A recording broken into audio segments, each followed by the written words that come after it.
Video শুরু হয়। Video শুরুতেই ভাই আমি বলে দিই আমার গলাটা একটু ব্যথা আর কাশি কাশি ভাব হয়েছে, একটু ভয়েসটা অন্যরকম লাগতেও পারে। ওকে, আগেই বলে দিলাম যে এপিসোড শুরুতেই আমরা দেখতে পারি যেখানে লাস্ট সিন আমরা দেখেছিলাম আমাদের মেন ক্যারেক্টার ফাইনালে এনসেস্টারের ডিসেবল হয়ে গেছিলো, আর হওয়ার পর এনসেস্টার কারো আসার কথা বলতেছিল। তা এখন আমরা দেখতেই পাচ্ছি যেখানে তিয়ান নিয়াংয়ের সেক্টের কোনো মেম্বার, হয়তো লিডার হতে পারে, সে এসেছে। আসার শেষে বলতেছে, ওল্ড ঘোস্ট ইয়ান, সত্যি তোমার ধৈর্য অনেক বেশি। তোমার কি একটু ভয় করে নেই যে তিয়ান নিয়াং সেক্টের অঞ্চলের ভিতর, তার অধীনে জায়গার ভিতর তুমি এতদিন ধরে লুকিয়ে আছো?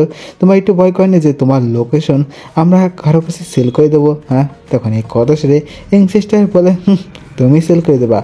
উজি সেক্টে কাল্টিভেশন টেকনিক, উজি সেক্টে কাল্টিভেশনের পদ্ধতি আর এতগুলো উজি সেক্টের কাল্টিভেটারকে পেয়েও তুমি যদি তাদের লোকেশন সেল করে দাও, তাহলে তোমার মনে কি একটু লোভ নেই? হ্যাঁ, আর যাই হোক না কেন, তুমি যদি আমাদেরকে স্বীকার না করতা, তাহলে এতক্ষণে অলরেডি অনেকগুলো গোল্ডেন লেভেলে কাল্টিভেটারকে এখানে পাঠিয়ে দিতা অ্যাটাক করার জন্য।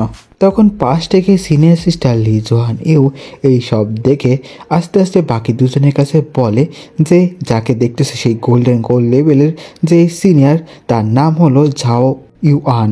সে আমাদের মাস্টারের সাথে তার ভালো একটি সম্পর্কও আছে, আর তাছাড়াও সে শ্যাং গ্যাং সেক্টের সাথেও অনেক বেশি শত্রুতা রাখে। তখন পাশ থেকে এই সব কথা শোনার পর, মানে আমার এনসেস্টারের কথা শোনার পর, সেই ঝাও ওয়াং বলে যে সত্যি ওল্ড ঘোস্ট ওয়ান, তুমি সত্যি অনেক বেশি চালাক। তুমি একদম ঠিক কথাই বলেছ। এই মুহূর্তে সেক্ট অনেক বেশি ছোটো, এখনই আমাদের একদম পারফেক্ট সুযোগ।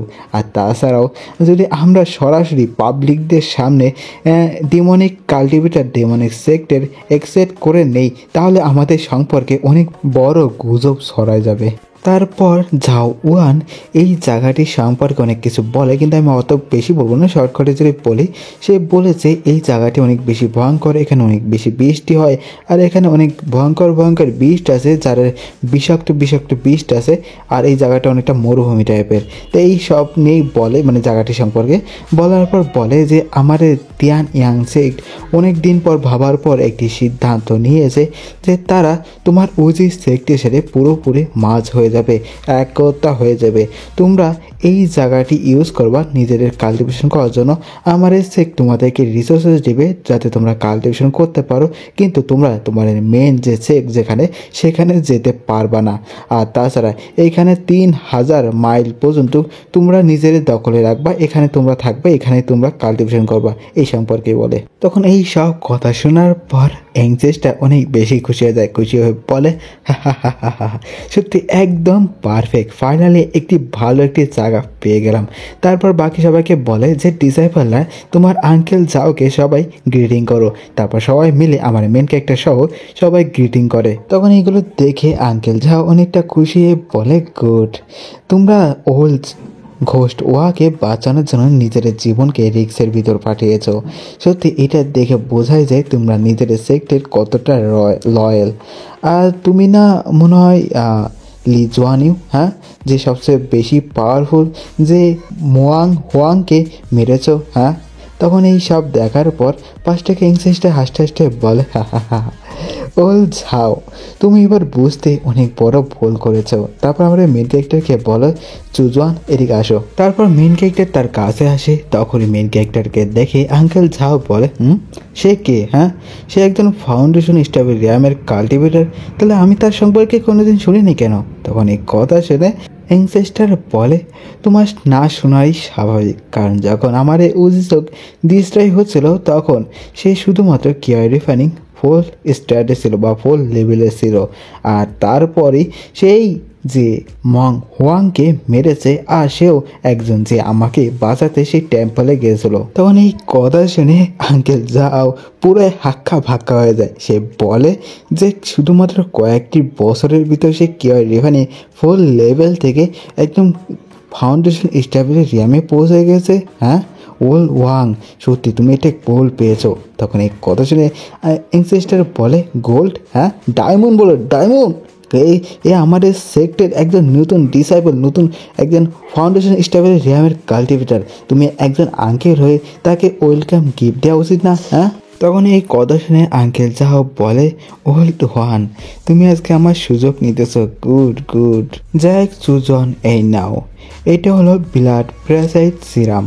এটি রিফাইনিং প্যারাসাইটের জন্য একদম পারফেক্ট, কালটিভেটারের জন্য। এটি তোমার আঙ্কেলের গিফট হিসেবে অ্যাকসেপ্ট করে নাও। তখন এই কথা শুনে বেনকাইটা তার মাস্টার দিক তাকে বলতেছে, মাস্টার। তখন মাস্টার বলে, মানে ইনসেস্টার বলে, তুমি নিয়ে নাও, সমস্যা নাই।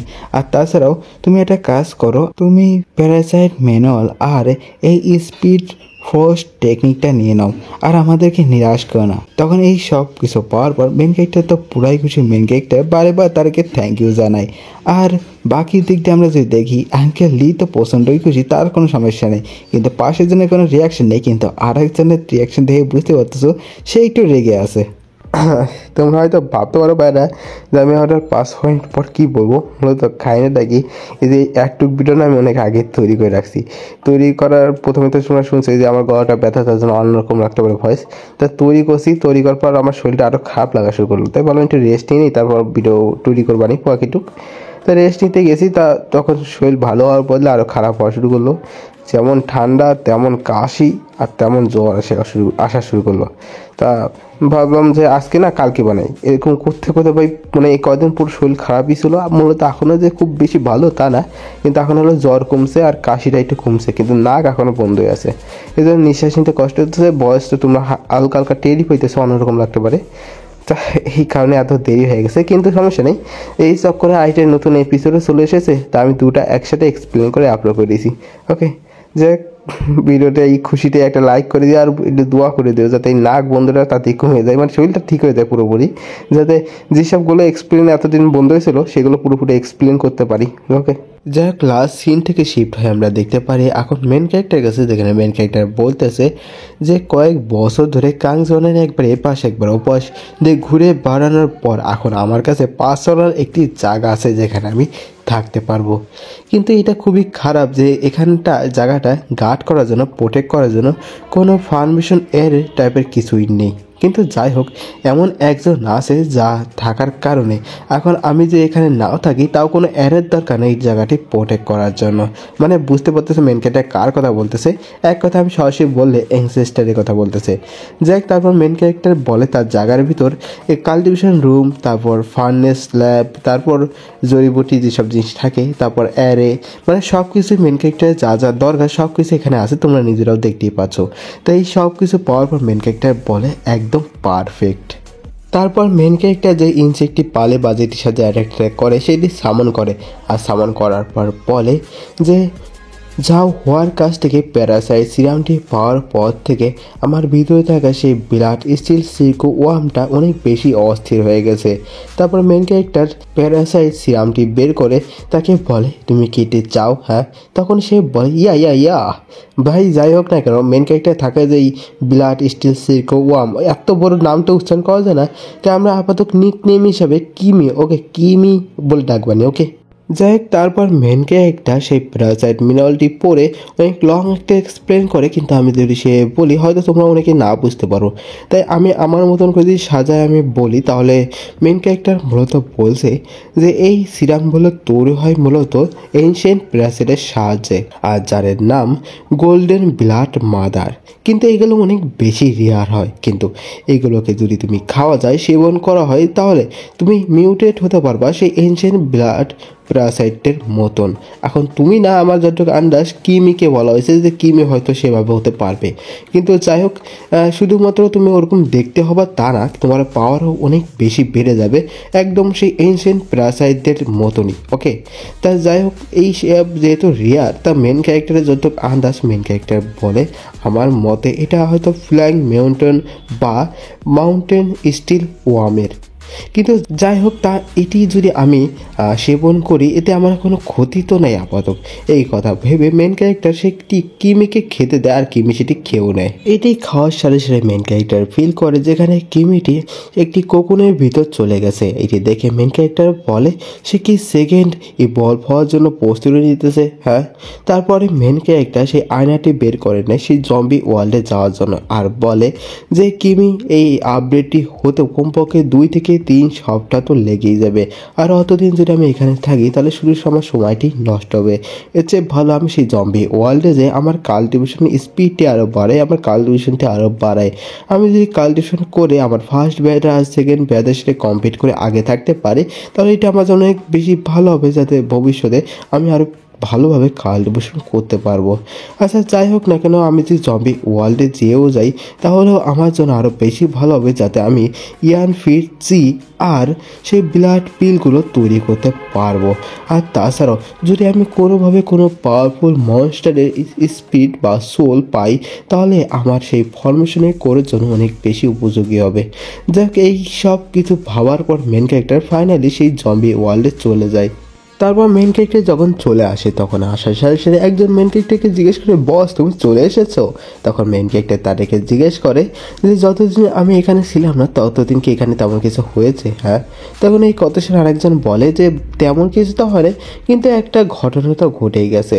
মূলত কাহিনীটা কি, লংজিয়াতে এই 2 হেডের 50 মিটারের একটি সাপ দেখা গেছে যে নিজের থাকার জন্য জায়গা দখল করতে চলো, কিন্তু 2 মাস আগে লংজিয়ানের যেসব সেনাবাহিনীর লোক আছে তাদের অ্যাটাকে, তাদের আক্রমণের কারণে সেই সাপটি পালিয়ে আমাদের ডংগুং সিটিতে চলে এসেছে। সে ডঙ্গো সিটিতে আসার সাথে সাথে শুরু করে দেয় ধ্বংসনালা, যেখানে সে মারামারি কাটাকাটি সব শুরু করে দিয়েছিল। কিন্তু সে সেখান থেকে পালানোর আগে সেই ইয়ান ফিড যে সোল ট্র্যাপ ফরমেশনটি তার ভিতরে ঢুকে গেছিলো, কিন্তু সেখান থেকেও সে বেরিয়ে যায়। তা বর্তমান লংগিং সেনাবাহিনী থেকে 100 জন সৈনিক পাঠানো হয়েছে সেই পানির ভিতর সেই স্নেকটিকে খুঁজে বার করে এবং তাকে মারার জন্য। তারপর আমরা দেখতে পারি আমাদের মেন ক্যারেক্টার, যেখানে মেন ক্যারেক্টার সব কথা শোনার পর সেখান থেকে যাচ্ছে আর বলতেছে সেই ইয়ান ফিল্ড সোল ফরমেশন এটি সাধারণত যত সাধারণ মনস্টার আছে তাদেরকে ট্র্যাপ করে তার যত এনার্জি আছে সব অ্যাবজর্ব করে নেয়। মানে এক কথায় মেন ক্যারেক্টার সেখানে এমন একটা ফরমেশন তৈরি করেছে যেখানে যত ধরনের মনস্টার জম্বি যাই যাক না কেন, যার সাথে সাথে যত এনার্জি বিলার ঠেলা যা আছে সব অটোমেটিক অ্যাবজর্ব হয়ে ইয়ান ইনফরমেশন বা যাই হোক কোনো একটা এনার্জিতে রূপান্তরিত হয়ে যাবে। তাই এই কথা ভেবে মেন ক্যারেক্টার অনেক বেশি খুশি বা অন্য একটা রিয়াকশন দিয়ে বলে যে তাও সেখান থেকে সে বেরিয়ে গেল। হ্যাঁ, এর মানে তার সোল কোনো সাধারণ সোল না, অনেক পাওয়ারফুল সোল। এটি সবচেয়ে ভালো হবে ফরমেশনে কোরের জন্য। যাই হোক, তারপরে শিফট আমরা দেখতে পারি ডঙ্গু সিটিতে, যেখানে লংগিং সিটি থেকে যে সেনাবাহিনীরা এসেছে যেখানে বর্তমান তারা আছে সেই জায়গাটি। আর সেখানে আমরা দেখতে পারি একটি মহিলাটিকে যে বলতেছে যে এটি লাস্ট পয়েন্ট যেখানে এখন আমরা খুঁজি নেই সেই সাপটিকে, মানে এটি লাস্ট জায়গা। যাই হোক, তা এই মহিলাটি সম্পর্কে যদি বলি, এই মহিলাটাকে এখানে আরও লোকজন আছে তার সবার সম্পর্কে যদি আমরা বলি তাহলে এরাই হচ্ছে লংগিং সিটির আর্মি কমান্ডার, যার এর ভিতর প্রথম যে তার নাম হলো লিন কিয়ং, তারপরে সেকেন্ড যে তার নাম শিয়াও জিয়াং, আরেকজনের নাম হলো লি টিয়ামু। ওকে, যাই হোক, তখনই কমান্ডার লিন বলে যে ওয়াং গাং জিয়াং, এই ডঙ্গো সিটি আসলে তোমাদের দায়িত্ব এখানে দেখভাল করা, তাই তুমি কি কোনো পরামর্শ দিতে চাও? তখন এই কথা শুনে সে একটাই কথা বলে যে কমান্ডার গন, আমি খালি একটাই কথা বলবো যে হাউ তাই হোটেলে যে কাল্টিভেটারটা থাকে তার সাহায্য নিলে এই সিনেকটিকে, এই সাপটিকে ধরা হোক বা মারা হোক সেটি অনেক বেশি সোজা হয়ে যাবে। তখন এই কথা শুনে দেখতেই পাচ্ছ বাকি যতগুলো কমান্ডার আছে তাদের অ্যাটিটিউডে ভরে যায়, দেখতেই পাচ্ছ কীভাবে দাঁড়িয়ে আছে। সেখানে কমান্ডার লিন বলে যে এই কথা আবার বলবা না, জেনারেল বলেই দিয়েছে সে শুধুমাত্র কিছু টেকনিকের সাহায্যে অনেক বেশি পাওয়ারফুল লাগে, কিন্তু আসলে তার ভিতর তেমন কিছুই নেই। এর জন্য তুমি কি এখন জেনারেল এরও কথার বিরুদ্ধে যাবা? হ্যাঁ, কিন্তু তখনই হঠাৎ করে কেউ একজন কিছু একটা দেখতে পারে, বলে পানির নিচে কিছু একটা আছে। তখনই কমান্ডার শিয়াং বলে যে তাড়াতাড়ি ট্র্যাকগুলো স্টার্ট করো আর জালটি উপরে উঠাও। সে উঠানোর সাথে সাথে দেখতে পারো সেই জালের ভিতরে সেই সাপটি আটকা পড়ে গেছে। তখনই কমান্ডার লি বলে ফায়ার করো, আর তখনই ফায়ার করার সাথে দেখতে পাচ্ছ সেই সাপটাকে গুলিতে ভুনায় ফেলাইছে, তার শরীর থেকে রক্ত বের হওয়া শুরু করে দিয়েছে। আর কিছুক্ষণ পর সেই সাপটি সেখানে ডেড হয়ে যায় বা বলতে পারো মরে গেছে। কিন্তু মজাদার বিষয়টা কি, তখনই আমাদের মেন ক্যারেক্টার সেখানে চলে আসে। মেন ক্যারেক্টার দেখে যে সাপটি মরে গেছে। মেন ক্যারেক্টার বলে যে দুর্ভাগ্য, সেই সাপটি অলরেডি মরে গেছে, কপালটাই খারাপ। তাহলে চলো এখন এই জায়গায় থাকে, কী করবো, চলেই যাই। এই কথা বলে মেন ক্যারেক্টার চলে যাবে, কিন্তু তখনই নিচ থেকে আমরা দেখতে পারি এই সব দেখে ওয়াং গাং জিয়াং অনেক বেশি অবাক হয়ে যায়। সে বলে এটা কী করে সম্ভব, এত তাড়াতাড়ি মরে গেল কী করে? হ্যাঁ, তখনই কমান্ডার লিন বলে যে আগের বার এই সাপটির অনেকবার অ্যাটাক করা হয়েছে, তার অবস্থা এমনিতে আগে থেকেই খারাপ ছিল, এই কারণে এবার মারার জন্য সে অনেক তাড়াতাড়ি মারা গেছে। যাই হোক না কেন, তাতে একটা টিম তৈরি করো, যে টিম যেই সেই সাপের বডিটা তুলে নিয়ে আসুক। ওকে, এই কথা বলতেইছে, কিন্তু তখন সেই সাপটি তারপর অ্যাটাকটি করে দেয় আর সে সেখানে ফিনিশ হয়ে যায়।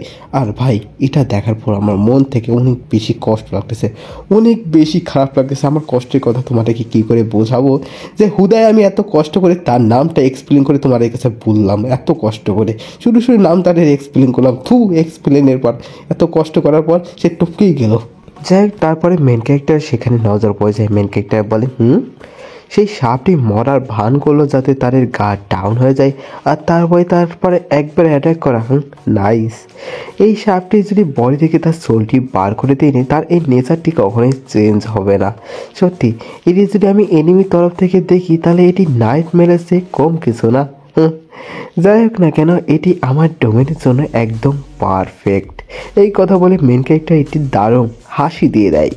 আর কিন্তু আমরা অন্যদিকে দেখতে পাই সেই সাপটি সেই কমান্ডার লিনকে মারার সাথে সাথে এই জিনিসটা দেখে সবাই অবাক হয়ে যায়, বিশেষ করে কমান্ডার লি। সে তো প্রচণ্ড রেগে যায় বলে যে আজকে আমি তোমাকে এখানে মেরে ফেলবো। এই কথা বলে সে তার ট্যালেন্ট, যার নাম ফায়ার বল, সেটি অ্যাক্টিভেট করে সেই সেনেকের পর ফায়ার বলটি অ্যাটাকটি করে দেয় তার দুটি মাথায়।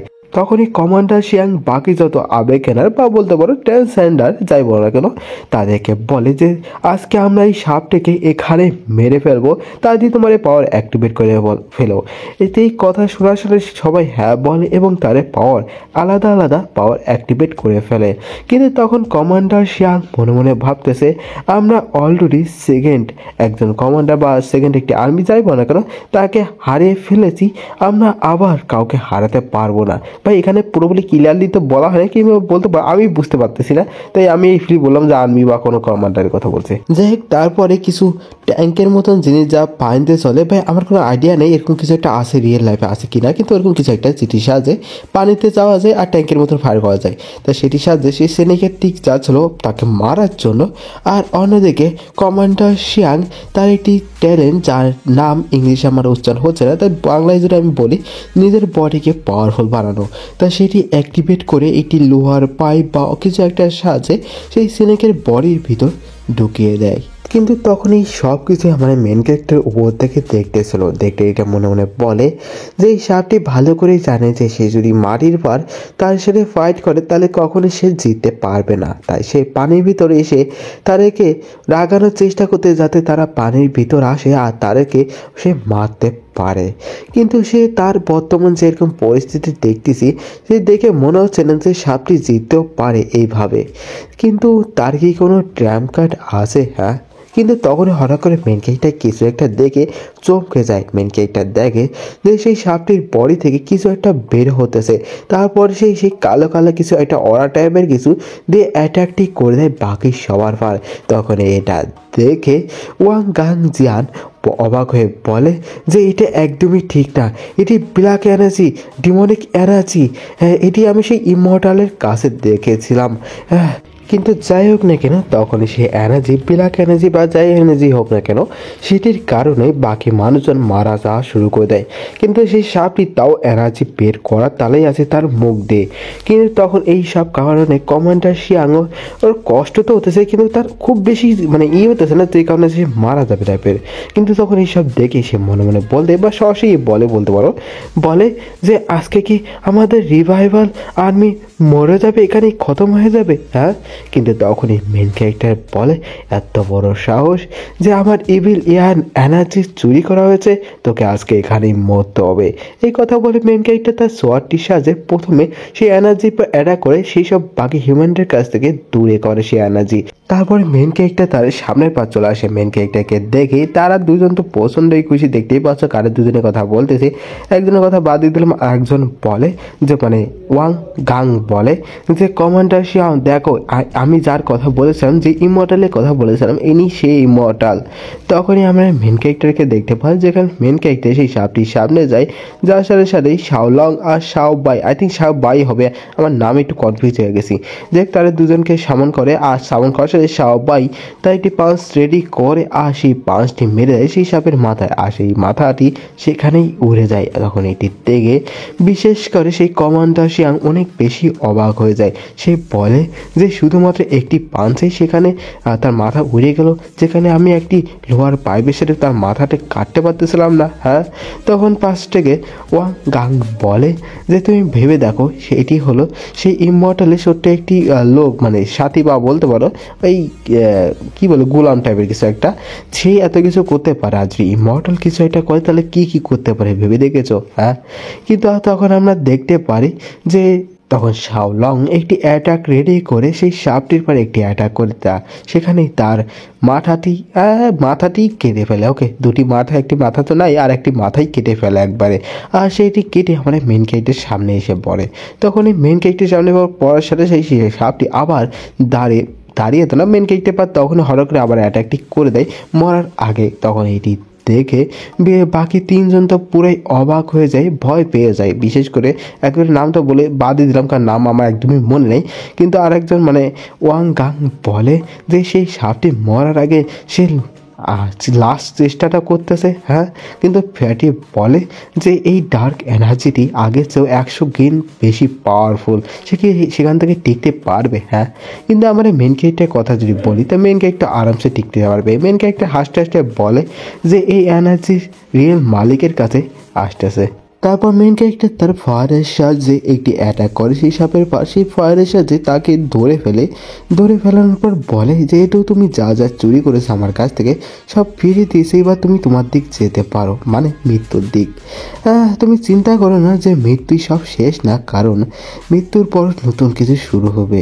আর তাছাড়াও তোমার সোলটা আমার ফরমেশনের কোর হিসাবে সবচেয়ে বেশি ভালো। এই কথা বলে মেন ক্যারেক্টার তার ফায়ারের সাথে একটি অ্যাটাক করে। কীভাবে অ্যাটাক করে তোমরা দেখতে পাচ্ছ, আমি ঠিক কীভাবে এক্সপ্লেন করে বুঝতেছি না, তো এইভাবেই বলে দিলাম। মেন ক্যারেক্টার অ্যাটাকটি করে তাকে মেরে ফেলে, আর মেরেই তার সোলটি বের করে ফেলে, আর বের করার ফল নেওয়ার পর সেখান থেকে চলেও যায়। তখন এই সব কিছু দেখার পর সেই কমান্ডার তো পুরাই অবাক, সে বলে এটা কি সোল ছিল? হ্যাঁ, তখন এই ওয়াং গাং বলে সোল এক্সট্রাকশন, সোল নেওয়া, তারপর সেটি নিয়ে সেখান থেকে উড়ে যাওয়া। এখন এই সব দেখে তোমার কি মনে হচ্ছে, সে কি আসলে একজন ইমর্টাল কাল্টিভেটার কি না? হ্যাঁ, তখন এই সব কথা শোনার পর কমান্ডার শিয়াং নিজের দোষ, নিজের অ্যারোগেন্স সে বুঝতে পারে। সে পস্তাতে বলে যে এই সব কিছু আমার অ্যারোগেন্সের দোষ। আজকে যদি আমি তার কাছে আগে সাহায্য চেতাম তাহলে এই সব কিছু আমার সাথে হতো না। মানে দেখতে পাচ্ছ তার কত টিমমেট মারা গেছে। যাই হোক, তারপর মেন ক্যারেক্টার তার অ্যারে বা ফরমেশন সেখানে চলে আসে। সেখানে সে বলে দেখে মনে হচ্ছে এখানে আমি অনেক দিন পর এসেছি, কিন্তু তাও সেখানকার যত এনার্জি আছে সব রিকভার হয়ে গেছে। যাই হোক না কেন, সত্যি এটি এমন একটি জায়গা যেখানে আমি যত অত জিনিসপাতি আছে, মানে আমার যত কাল্টিভেশনের জন্য সম্পদ দরকার সবই আছে, আর সেগুলো মনে হচ্ছে যে প্রতিযোগিতা করতেছে কে আগে আসতে পারে আমার কাছে। যাই হোক, তারপরে মেন ক্যারেক্টার সেই টু হেডের যে স্নেক বা সাপের যে সোলটি সেটি বার করার পরে দেখে যে সাপটি এখনও সেই ইভিল অরা বা এনার্জি সেটা অ্যাবজর্ব করতেছিল। তখন এইসব দেখে মেন ক্যারেক্টার বলে সত্যি এই টু হেডের সাপটি অনেক বেশি অদ্ভুত, এটি একদমই এই ইভিল অরা বা এনার্জিকে ভয় পায় না, আর এটিতে তার কোনো ক্ষতিও হচ্ছে না, উল্টে সেটি এনার্জি অ্যাবজর্বও করতে পারতেছে, সেটি স্টোরও করতে পারতেছে, আর সেটি ইউজও করতে পারতেছে। এটি সেটি প্রপারলি একটি ইভিল স্নেক বা সাপ। যাই হোক না কেন, এটি আমার জন্য অনেক বেশি ভালো। দেখে মনে হচ্ছে আমি ভুল করে একটি সোনা পেয়ে গেছি। তারপরে শিফট হয় হোয়াং প্রভিন্সে, যেখানে ট্রান্সজেন্ডার অ্যাসোসিয়েশন হেডকোয়ার্টার, যার নাম মেরিটাইন অর্গানাইজেশন, আর এটি হোয়াং এর ফার্স্ট শিপইয়ার্ডে। ওকে, আর তখন আমরা এটি মহিলাটাকে দেখতে পারি। ভাই এ এখন যা যা বলে প্রথম দিক সেগুলো আমি স্কিপ করতেছি, খালি মানে কি কাহিনী হয়েছে কাহিনীর কথা বলতেছি। ওকে, কারণ স্কিপ করার কারণ আছে, তোমরা হয়তো বলতে পারো ভাই তুই স্কিপ করতেছিস পুরোটা পুরো বল, কিন্তু মূলত কাহিনী একটা আমার বলতে ইচ্ছা করতেছে না, আর দুইতে একদমই ইম্পর্টেন্ট। আপাতত আমার কাহিনীর ভিতরে কোনো কাহিনী নেই, আর যদি ভবিষ্যতে কোনো কাহিনীর কথা আসে তখন আমি বলে দেবো না। ওকে, আপাতত এটা কোনো কাহিনী না, কিন্তু আমি কী কী হতেছে সেটি কথা বলতেছি। সে মূলত একটি জম্বির কথা বলে, সেখানে একটি জম্বি দেখা গিয়েছে, আর জম্বিটি এত পাওয়ারফুল সম্পর্কে বলে। তাই এই কথা শুনে যে এই ছেলে যার চোখটি জ্বলতেছে সে বলে যে এই জায়গার লোকজন অনেক কাছে আছে আর এদেরকে পাঠিয়ে দেবো ওই টিমকে। তা সে বলে আচ্ছা ঠিক আছে, তাদেরকে পাঠিয়ে দেবো। তারপর আমরা ইম্পর্টেন্ট কথাতে যাই, তখন সে মেয়েটি বলে যেহেতু তোমার ট্যালেন্টই হচ্ছে মাইন্ডকে স্ট্রং করা, মানে সে পাওয়ারফুল বানানো, আর তার জন্য ডিসিশন নেওয়া তো তোমার জন্য অনেক বেশি ইজি আর মিস্টেকও অনেক কম হয়। আর এই কারণে তোমাকে আমাদের অ্যাসোসিয়েশনের ডিসিশন নেওয়ার জন্য বানানো হয়েছে। আর এই কারণে এই পর্যন্ত আমাদের কোনো ডিসিশন ভুল হয়নি, তোমার কোনো ডিসিশন মিস্টেক হয়নি। ও হ্যাঁ, যেই লঙ্গিং প্রবেশে যেই টু হেডেড যে সাপটিকে দেখা গিয়েছিল তাকে ডঙ্গো সিটিতে মারা হয়েছে। তখন এই কথা শুনে সেই ছেলেটি বলে যে এই সাপটি ছিল অনেক বেশি চালাক আর অনেক বেশি পাওয়ারফুল, আর তার কাছে অনেকগুলো অ্যাবিলিটিও ছিল। তাকে তার তিনজনের সাহায্যে, মানে সেই কমান্ডার তিনজন, তার নাম আমি আর বলবো না, তার তিনজনের সাহায্যে মারার চান্স 72% ছিল। তখন এই কথা শুনে পাশে সেই মেয়েটি এসে বলে জিয়াও লিয়াং, সত্যি দেখে মনে হচ্ছে এবার তোমার ভবিষ্যৎবাণীটি বলছিল।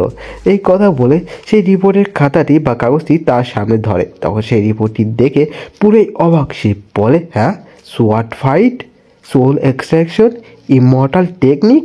আর এর সাথে সে আমরা এই এপিসোডটি বা দুটি এপিসোডটি শেষ হয়ে যায় এখানেই। ওকে, ভিডিওটি ভালো লাগলে অবশ্যই লাইক কমেন্ট শেয়ার করে দেবো, আর একটু দোয়া থাও করে যাতে তাদের ঠিক হয়ে যায়, আর বাকি যতগুলো বাকি পড়ে আছে সেগুলো এক্সপ্লেন করতে পারি। ওকে, আর কিছু বলবো না। Good bye, tata, see you, bye by.